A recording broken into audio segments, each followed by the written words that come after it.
Welcome to Breaking News Wahala. The news this hour. Uganda has passed a bill into law that criminalizes all LGBTQ identity.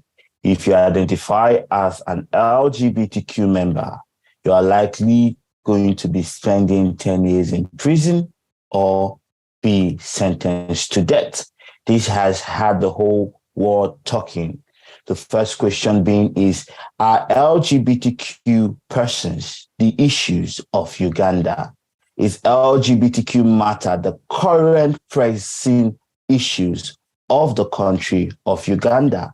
If the president, also Mr. Mustabini, also just doing this to execute his power as the president of Uganda? These are the questions in the minds of the people. And with me again is Kelechi Achafo, and I remain your host, Chimereze H. Ahunaya. And today we're going to be talking about these matters. But before we dive into today's topic, take a glimpse at this video. Ugandan lawmakers on Thursday introduced legislation to parliament that proposes tough new penalties for same-sex relations in a country where homosexuality is already illegal, defying criticism from human rights groups. The bill is being sent to the committee for scrutiny before it will be debated at the floor of the parliament. When you speak to the individual MPs, they will tell you that across the country there is an outcry of homosexual-related issues, recruitment, promotion in schools. Our children are being recruited into this immoral act, and there is a public concern. The basic unit of society is a family.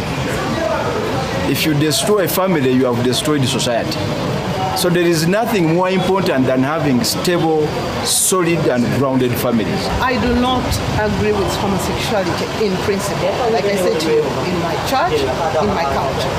That's against my inner reasons why I believe in what I believe in as a cultural value or as a church. But I do not agree with criminalizing it. Under the proposed law, anyone who engages in same-sex activity or who holds out as LGBTQ could face up to 10 years imprisonment. Welcome back, viewers. Thanks for taking your time to watch this video. Kelechi, what was your first thought when you came across this video? When I came across the bill, I think I saw different videos of the bill, but the news was the same. We saw parliament members walking to the House, the House of Assembly. Some of them dressed in clothes that say no to LGBTQI. We saw the white robe, one of the parliament members. We saw the jubilation among lawmakers, and we saw the nationwide acceptance in embracing the law, and zero or little opposition in that law. And it shows the failure of the LGBT community in Africa. I don't think that they can ever win in. I'm sorry to see, I'm not a prophet of doom, but I see LGBTQI issues in Africa not being defeated. And yes, my reasons why. Because LGBTQI issues not being stigmatization not being defeated. And yes, my reason why. I'm going to say this because we think most LGBTQI activists, or what will I call it? Will I say activism and the LGBTQI, organizations think that is a one-step approach or a universal approach to fighting LGBTQI issues worldwide. And it's not the same. I remember a video, I think I will look for that video and send it so you can add it to this clip. When Museveni was being interviewed on, I think it was CNN, by a British reporter, and he said that he would have left this story, he would have let them be. So because he saw that they were becoming popular and he found it disgusting. But he just left them, that was the way they were born. But because he has seen that over the time, it's not looking like that. It's looking like it's a Western propaganda because of the way it is put out in media, because of the way it is put out there. And it just felt like, this is like a Western propaganda. And I could not find anything African about it. And that's why I said he has no place to stay. And that's why I supported that, we have to deal with this. What is your message to Western human rights groups to President Obama, respect, to lesbian, gay, bisexual, and transgender people? Respect African societies and their values. If you don't agree, you just keep quiet. Let's manage our society the way we see. If we are wrong, we shall find out by ourselves. Just the way we don't interfere with yours. Do you personally dislike homosexuals? Of course, they are disgusting. What sort of people are they? How can you go? I never knew what they were doing. That's how I've been told recently that what they do is terrible, disgusting. But I was ready to ignore that if there was proof that that's how he's born, abnormal. But now the proof is not there. Saying that he was willing to let them lay low before if they could prove that it was an African thing, which does not show. I see that in many LGBTQ activisms in Africa. It doesn't, instead of people coming out to show the African nature of LGBTQI, the fact that it's African, tapping into African history, showing them people that were, that cross-dressing was a normal thing in Africa. Men having being in love with men was a normal thing. Women can I ask you a question at this point in time? How will you say we should prove? How will you say we should prove queerness in Africa when there is no history? History has been erased and deleted. There's a lot of history in African culture. I know of. Give us some examples of this. Yeah, I know of the Hausa culture. There is something called Dandaudu. And Dandaudu means that effeminate men who were in love with other men, they were even treated as like women, but they were men. Effeminate, there was nothing homophobic about them. Nobody killed them. Nobody burned them. You can read it up in the African culture. Just tap it up to Google. It gives you all the things. There's something in Yoruba called, Adodi and Adofo, meaning that men who have sex with only through the anus. So it could either be a man or it could be a woman that you have sex with, but you only have anal sex. So this was the term used for men who had anal sex, and nobody killed them. It wasn't the Yoruba culture. I don't know if the Igbo culture, but the Igbo culture, I felt that there are women who marry women. When women marry their wives, I think there was a documentary. Yeah, in the Igbo culture, if a woman could not bear children, she could marry another woman, and that woman will become her wife. She could be sexually intimate with that woman, or she could hire a man who could pregnant that woman for her deceased husband. And also in the Igbo culture, the Ezemo was allowed to marry both gender because she was believed to be a spiritual entity. So as a spiritual entity, the Ezemo, the eyes of the gods, could marry either a female or a male. These are histories that are there. But because of discriminalization of homosexuality in Africa, we have lost most of this history. And even to look for this evidence, people denying this history, which is a sad truth. And we are trying to do everything to erase homosexuality from Africa. But homosexuality first began in Africa. Yeah, so that's the truth. And that's why I said that sometimes the history is just that. Even if we talk about Shango, this one that cross-dressing now, everybody's complaining, but Shango was a cross-dresser, and nobody complained about him.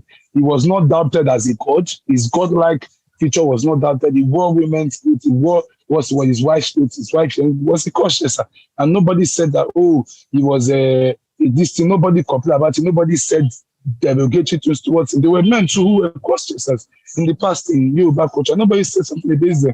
There was somebody who was a cross-dresser in the Igbo culture who was called Elias Kata, who used to even perform for kings. And he was not stolen, or he was not, killed. He was even found to be funny. Is Elias Kata. After 7 months and 7 days in isolation, he threw up his job as a male civil servant to become a female entertainer.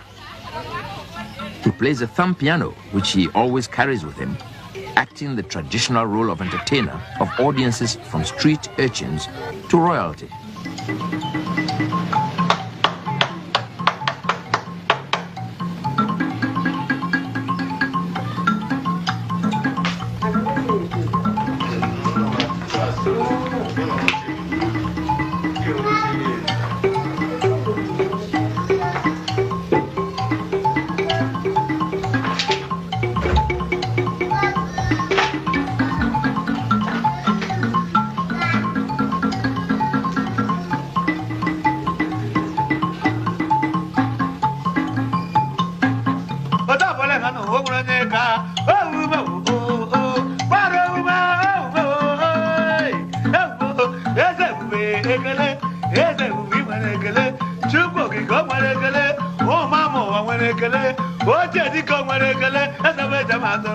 Like much Igbo music in the East, my song is tinged with some bitterness and black humor. It's about the most miserable man in the world, who suffered because he was smaller than anyone else.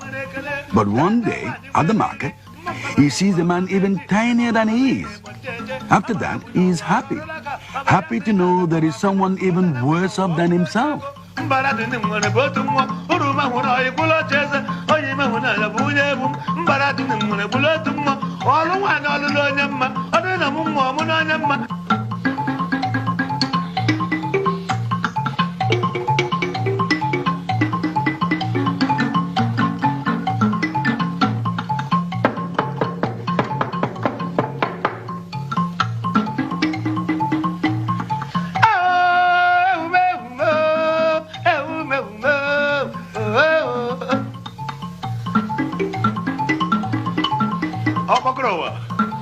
You must test that machine. What will I?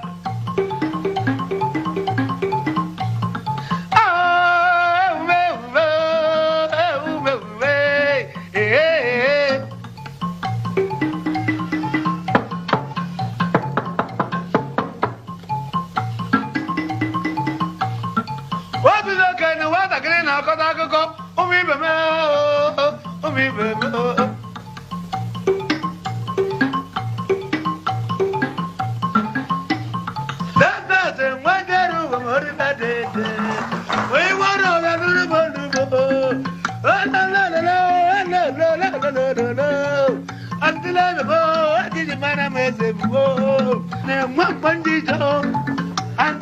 Mommy, what happened when them on